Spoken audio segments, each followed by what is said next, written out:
Hello and welcome back to another episode of the Discord Brats. I am your host, Chris, and I'm still here with my beautiful co-host, Red. Hey everyone. Today, Red thought he was going to take it into his hands, and we are going to be talking about Dungeons and Dragons. Yes, Ooh. Chris here is actually losing her D&D virginity today. This is her first game of D&D ever, and she has a lot of questions about it, including about the dice, don't you? I do. But Red did explain it to me a little bit, and I think I kind of get the gist of it. You just kind of look at the number that has like the highest number on it. It's like, okay, that's a D, whatever the high number is on that dice. That seems good enough for me. That's But the how do gist, you know which yes. one to roll? You told okay. I went to the store to go pick up the dice because he said I'm gonna need some dice for the game. So I knew you needed seven. So I was like, okay, no problem. I get to the store and I show him, I was like, oh, okay, I'm gonna get this one. He's like, oh, get two more. You need three, you might need three sets of dice. I'm like, what? What? The easiest way, you don't have to worry about what dice you have to roll in the moment, Okay. because the DM, the person that runs the thing, say you're about to do damage Mm-hmm. and you can do a maximum of 4 damage. Right. So if you are doing that, your character or your weapon or item will tell you which dice to roll. Like, Right. for example, a common one is you attack with a dagger. There are two things you have to do to attack. First, you have to roll your attack die, which is your d20. With a That's just dagger, a bunch of there's sides. yes, with your Okay. dagger, you guys can't see this just yet because we don't have video, but Chris here picked up the dice and showed it to me. Like, look here, it's a d20. Yeah, the dagger has a hit DC of 24, which means to hit some of 4, which means to hit something, whatever you roll, add 4. So for this instance, say I'm attacking you with the dagger. I rolled a 12 plus 4, that's 16. Wait, where did My you get the +4 from? I'm so confused. the dagger, it tells you. Oh, Your weapons tell you. Now, I haven't say I'm attacking my bard, Croldris. She has a armor class of 16. Because I rolled 16, I missed. Now say I rolled a 13 and did 17. Then I would roll 1d4 to see how much damage I do. In this instance, I would have done 3 damage. Yes, that's the D4. What and guys, other I wish you guys could see this, but I'm really like every time you see says a different dice, I'm just holding it up to camera because I'm to trying to follow show along for this game tonight. to show that she knows what I'm talking about, which dice it is. Mm-hmm. Today, you actually get to hear her create the backstory of her first character. What do you think about that, Chris? Your first character. I've done a lot of OCs. I've been role playing for like since I was 11 years old. I am now 23. I've done nothing but backstories, but I feel so out of my game and out of my league right now because I'm coming up with a character for D&D. I don't know the realm.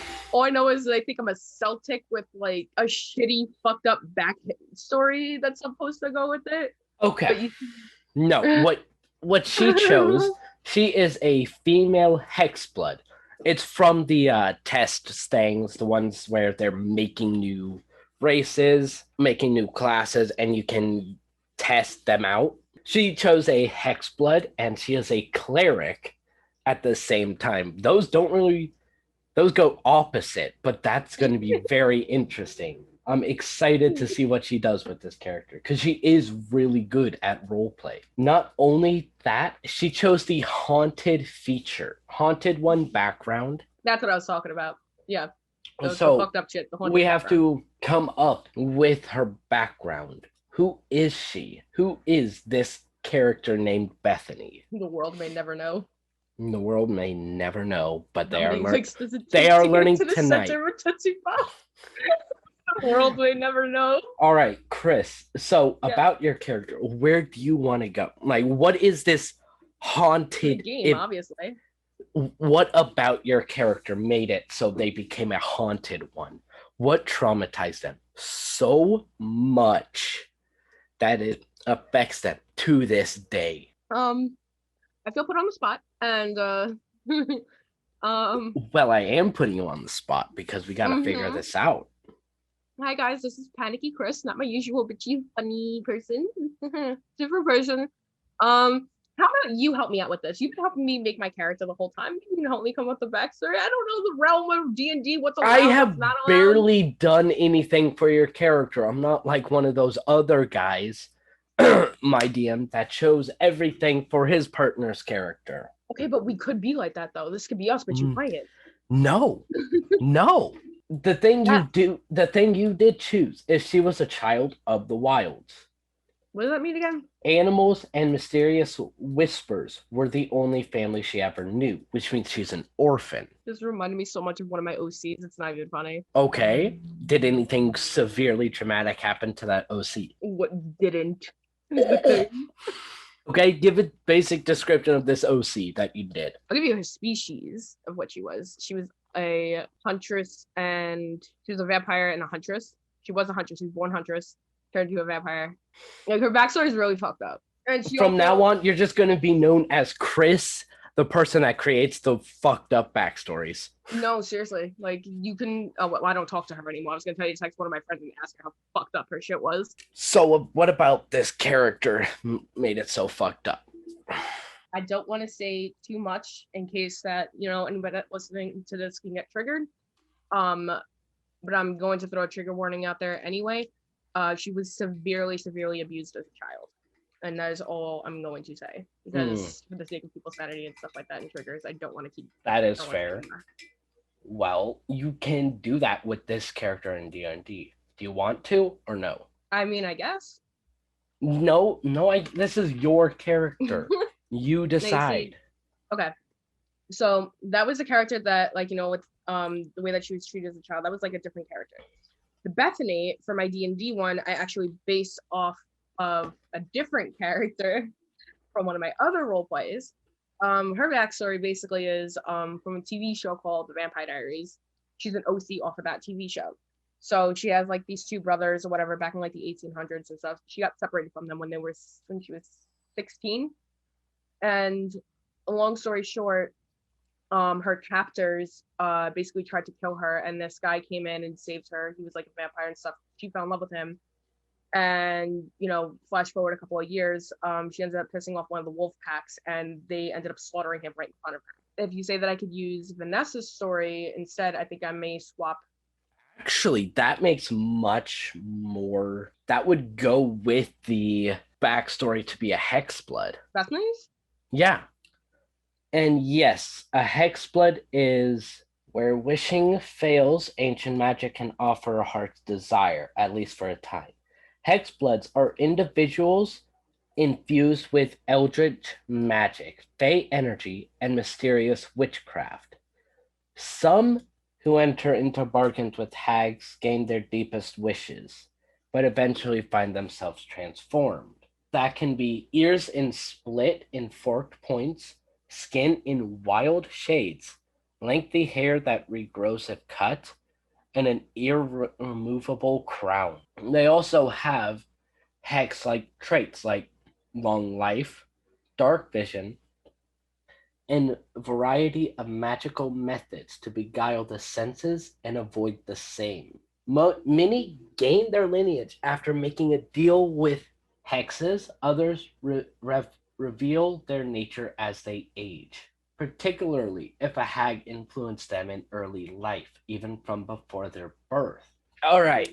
Now, what you could do, you talked about a wolf pack getting killed, right? Mm-hmm. Well, you could have it so this character was left in the forest to die, and that's why she was a child of the wilds. A tribe of druids that worked closely with wolf packs saw you and picked you up. And that would make your backstory work in D&D. Would you like to do that?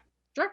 If you say it works, I'm going to trust you and say that it works. I can't say that it works or not. You're looking at me like, you need to figure it out. Bitch, I don't know what I'm doing. Bitch, it's your character. We got it. Bitch, I can just say like UFO aliens come out and like probe my asshole like nowhere. That does not work in D&D.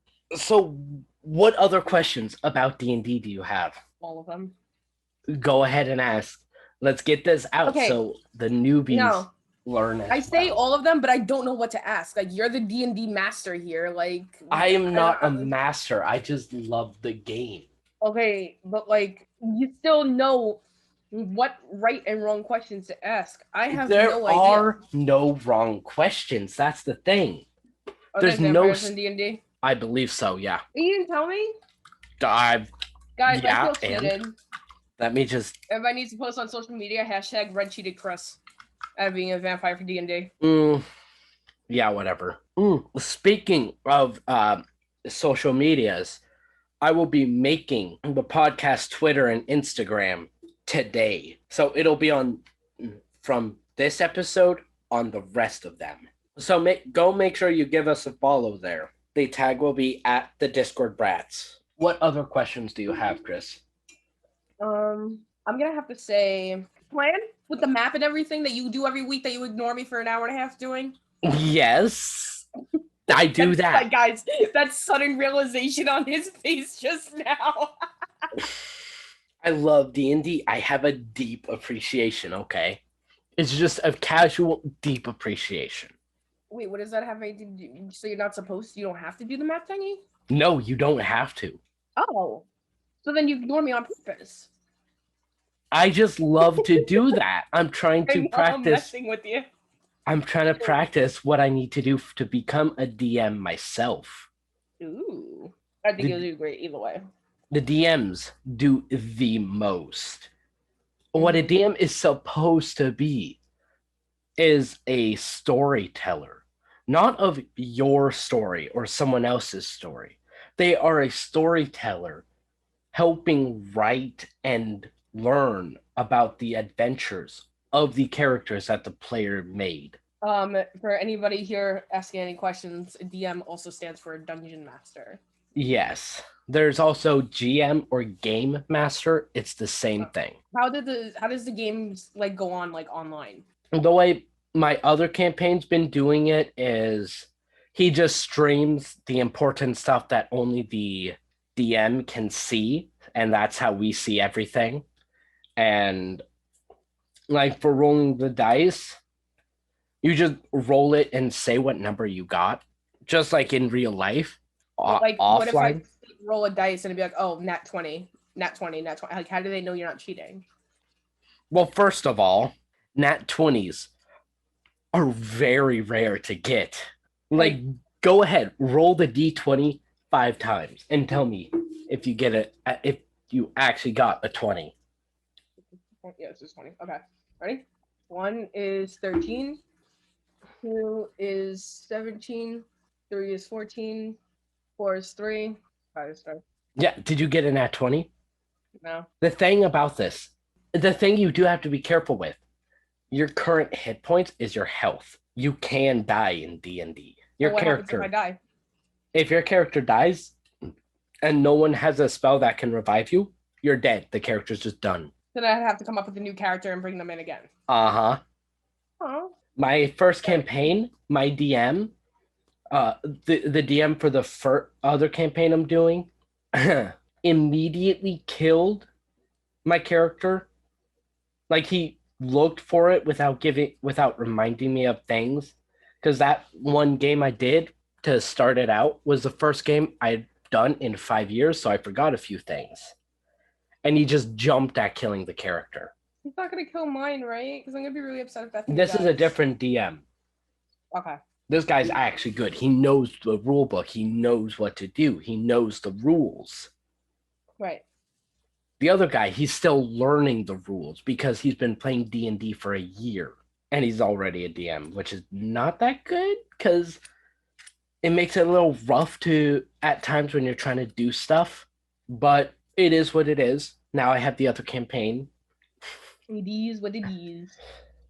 But yeah, what happens is, say you go down to 0 hit points. Then what you would have to do is you have to do death saves. What that is for death saves, you roll your d20 and you have to get above a certain thing. Like say the instance is 14. Roll the d20 like right now and say what you get. 4. You would fail that death save. you now have two more chances to succeed. Roll it again. 10. 10 would fail again. That's 2 times. 11. 11, you have completely failed the death save, which means your character is full dead. Next one I rolled was a 1. Mm-hmm. So why do I have 3 different colored dice? Because you just needed 3 dice. Eventually, you're going to need it. Can you explain to me why I Yes, I will. so many dice? Okay, you are a cleric, right? Right. Now, can you go on to D&D Beyond? Okay. Do you see the cantrip Sacred Flame? Sacred Flame. The third one? Yep, the second one. The second Sacred one, Flame. See that 3d8? yeah. You would have to roll 3d8 dice just for that. And you have other stuff like that. Like 1d4, 1d6, 1d6. Like go to 4th level Spirit Guardians. That is 4d8. I don't have 4 of them though. At level 5, you have to roll 5d8. Level 6, 6d8. And that's only have 6. What you do is you roll what I have to do is I have to roll the dice more than once. You just write like your numbers down then? Yeah, I use a calculator. But there you go. Now you know why you need more than 1 dice. It just makes life so much easier for you. What other questions do you have? Or do you just want to wrap this up? When you roll those dice, are you adding the numbers up? Yes, you are. So why not just use... Why not just use the same dice? Because what you would have to do, roll once. No, roll once. Why not just use a dice with like more sides on it? Because there are specific limits you can get to. Like for the 3d8, you have to get a maximum of 8 plus 8 plus 8.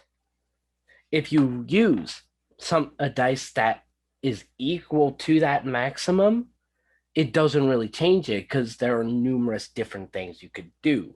With the 3d8, you could get a 1 1 1 or a 1 8 3 or a 1 8 8, and that difference. You're mathing at me, and I'm getting and you're throwing letters in. I feel like I'm in algebra class right now. I see. I'm seeing this. If you got when you guys unfortunately can't see it, but she just has this completely dazed look, like she has zero idea what's going on. And it is hilarious. I'm living for it. No, you're not. But instead of you living for things that are not at my dispense, I think we should just wrap this up. I just want to thank you guys so much again for listening to this week's episode. We'll be back next week, Saturday at 12 p.m. You could also listen to us on Spotify, YouTube, Podbean, Amazon Music, or any Alexa device. We are still working on getting on Apple Music. We're just waiting on that, so we'll let you know as soon as it drops on Apple Music.